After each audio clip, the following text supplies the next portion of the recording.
خبر شامل کریں گے شہدادپور سے ہمارے نمائندہ عمر وقاص حیدری کی۔ شہدادپور ڈپٹی کمشنر ڈاکٹر عمران الحسن خواجہ کی ہدایت پر شہدادپور میں مختار کا شہدادپور امداد سیال بیورو سپلائی انٹرپرائز کے انسپکٹر محمد کاشف شیخ نے مہنگی اور لسٹ سے ہٹ کر اشیاء فروخت کرنے کی کوشش کی تو ان پر بھاری جرمانے عائد کیے جائیں گے۔ انہوں نے میڈیا سے بات چیت کرتے ہوئے کہا کہ ہم نے مہنگی اشیاء فروخت کرنے والوں پر جرمانے بھی عائد کیے ہیں اور وارننگ بھی دی ہے۔ انہوں نے کہا کہ ہم نے عوام کے لیے ریونیو آفس میں مہنگی اشیاء بیچنے والوں کے خلاف شکایتی سیل بھی قائم کر دیا ہے۔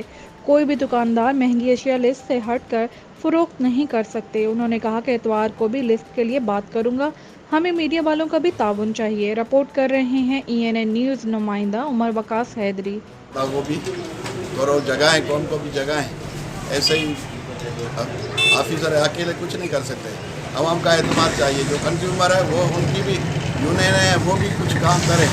وہ گزار لسٹ ہے تو ان کو بھی تھوڑا پریشر وہ بھی دے، ایسے نہیں ہے لوگوں جیسے مل رہا ہے ویسے کر دیتے ہیں۔ کاشف شیخ بیورو سپلائی انٹرپرائز ڈپارٹمنٹ۔ اچھا کاشف، کیا کہنا چاہو گے آج کے پہلے روزے کے حوالے سے، پرائز کے حوالے سے؟ مختلف دکانوں کا عوام کی شکایت عموماً یہی رہی ہے کہ عوام کو رمضان کے اندر پیکیج ریلیف نہیں ملتا ہے۔ DC صاحب کے اقدامات ہر سال نکلتے ہیں، ہر سال ہوتے ہیں، پر اس پہ عمل درآمد نہیں ہوتا۔ پر اس سال آپ کی کیا کارکردگی رہے گی اس حوالے سے؟ بالکل، بیورو سپلائی انٹرپرائز کے اسسٹنٹ ڈائریکٹر سید سجاد شفیق صاحب نے ڈپٹی کمشنر کے ساتھ ڈیٹ فکس کیے ہیں، اس کے تحت ہم کارروائی کریں۔ جس طرح ہمیں دودھ کی کمپلین آئی تھی تو مختار کا صاحب ہے 120 روپے بیچ رہے۔ بیورو سپلائی کی جو قسط نکالی ہے اس پہ 100 روپے کا دیتے ہیں، تو اس کو 3000 روپے کا فائن کیا ہے۔ یہ عوام کی کام کتنے کا فائن کیا؟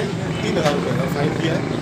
اور میں عوام سے گزارش کرتا ہوں، اگر کوئی بھی مہنگی اشیاء بیچ رہی ہے تو ہماری کیا بولتے ہیں کمپلین نمبر کمپلین سینٹر ہے AC آفس میں، بیورو سپلائی وہاں بیٹھی کر رہی ہے اور اپنی ذاتی کمپلین وہاں پہ لکھائیں تاکہ جو مہنگی اشیاء بیچ رہے ہیں ان کے خلاف کارروائی کی جائے۔